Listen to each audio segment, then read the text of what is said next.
This is Back Roads of Illinois server to farmers and ranchers in central Illinois and the Midwest.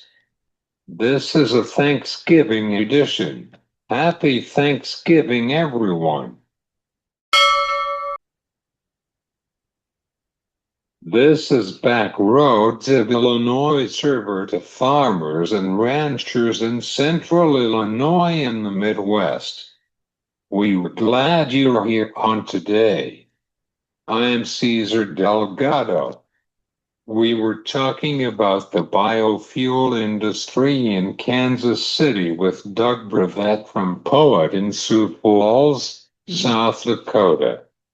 I talked about the demand for soybeans with biofuels blend in the agricultural industry, and I visited with Jennifer Tirey from National Pork Board, an Illinois Pork Producers Association, about the labor problem around in the pork industry and what's new with the Illinois Pork Producers Association. This been Back Roads of Illinois.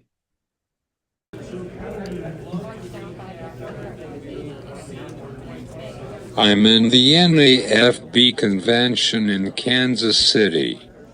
He joins with me, Doug Bervt from Poet. Doug is the Vice President of Regularity Affiliate with Poet. Poet is ethanol company in Sioux Falls, South Dakota. Hey Doug, how are you? And glad to see you in Casey for the NAFB convention. It's nice to be here, and you're looking good, by the way. I like the tie and the jacket. It's really nice.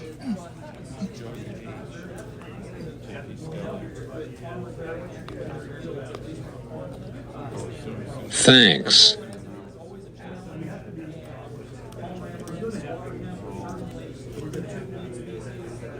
So, Doug, what is your thoughts on the RVO situation for this summer? Could you tell us about that? Sure. Well, we need a robust RVO because, as you know, biofuels soak up surplus grain. And right now we've got a tremendous surplus of grain. And so we need robust RVOs to incentivize the oil companies to buy more ethanol so that we can soak up surplus grain and make farming profitable again. We have not been growing our industry enough for a while, and it's time to get E15 done, and the RVOs can incentivize us from going to a 10% ethanol blend in this country to a 15% ethanol blend, and that will soak up about 2.4 billion bushels of corn, and that will help make agriculture profitable again. Can we meet at the standard for next summer?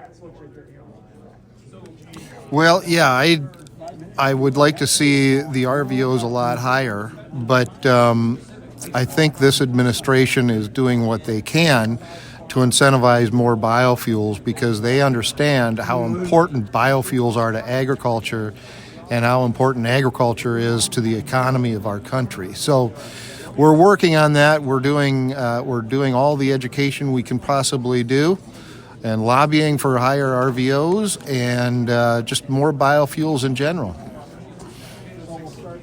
Of course.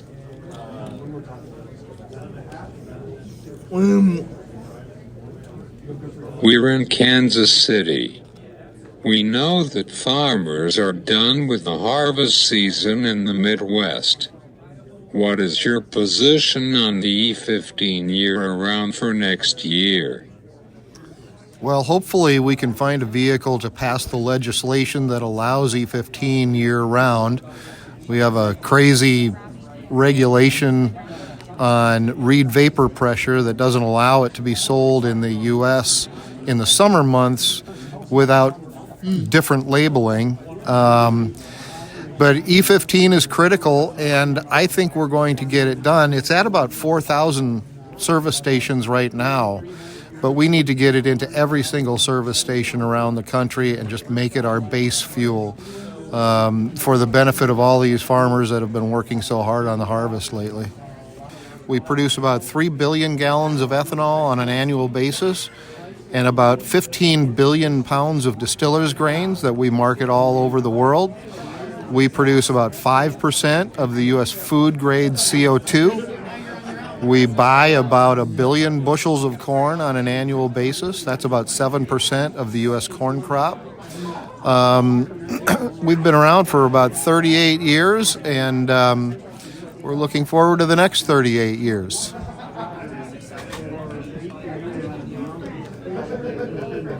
Where people can find out more information on your services for your terminals in the Midwest. Yes, poet.com is where you can find all the information on Poet, where we're at, what we're doing, our products, our services, our history, all those types of things. So check out poet.com.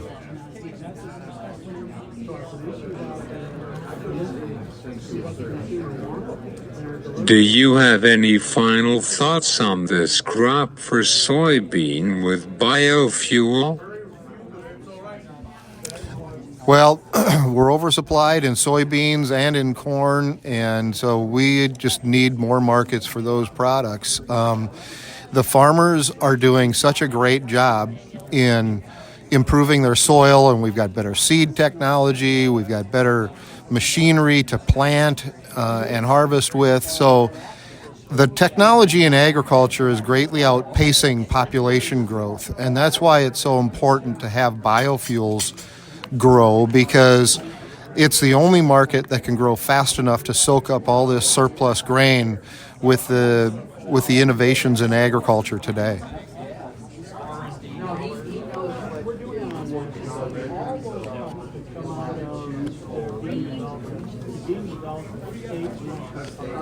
Agriculture is basic principles of the human beings.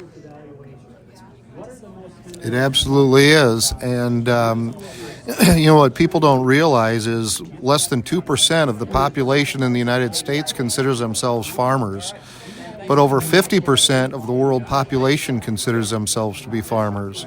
So it's very important that we not only take care of our farmers in the United States, but we promote good global policies to help farmers around the world provide for themselves.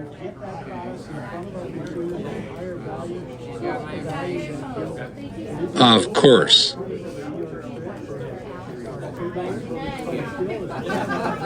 Thanks, Doug. I am glad to have you in at the NAFB convention. Thank you, Caesar, and keep up the good work, okay? This is Doug Bervt from Poet in Kansas City from NAFB convention on back roads of Illinois.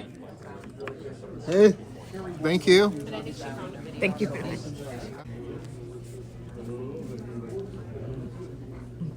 I'm in Kansas City from NAFB convention today with Jennifer Tirey from the Illinois Pork Producers Association and National Pork Board at the NAFB convention. We were talking about Illinois pork producers with Jennifer. Jennifer is the director for the Illinois Pork Producers Association. Hey Jennifer, how are you? I am glad to have you on today at the convention. Happy to be here today. Thank you so much for inviting me. Jennifer, let's discuss about the impact on the pork industry, about the outlook on labor and the trade markets. Could we talk about this labor issues? I can. With labor issues, it's always a concern that our pork producers are looking for on-farm labor, and we have been working with them to encourage a lot of TN visas, but we are also doing an apprenticeship program where we're trying to bring community college students to the farm.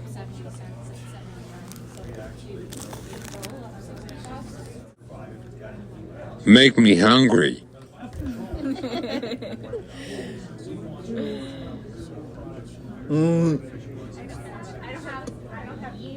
I am talking about the consumer demand for right now.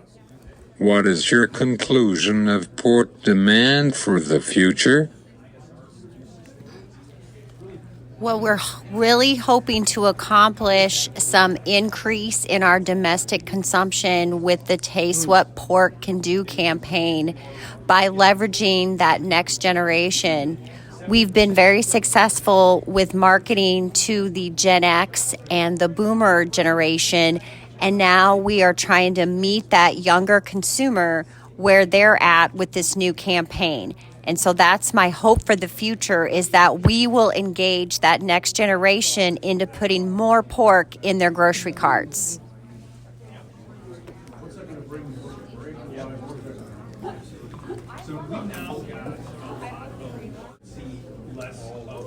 How is the harvest of the hogs in Illinois?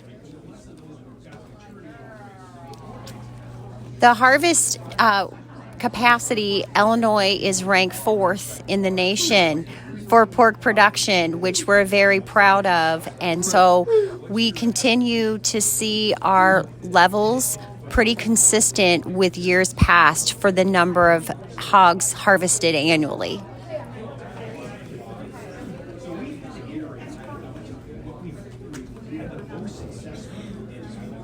Do you have any final thoughts about the hogs markets with everything else in the world?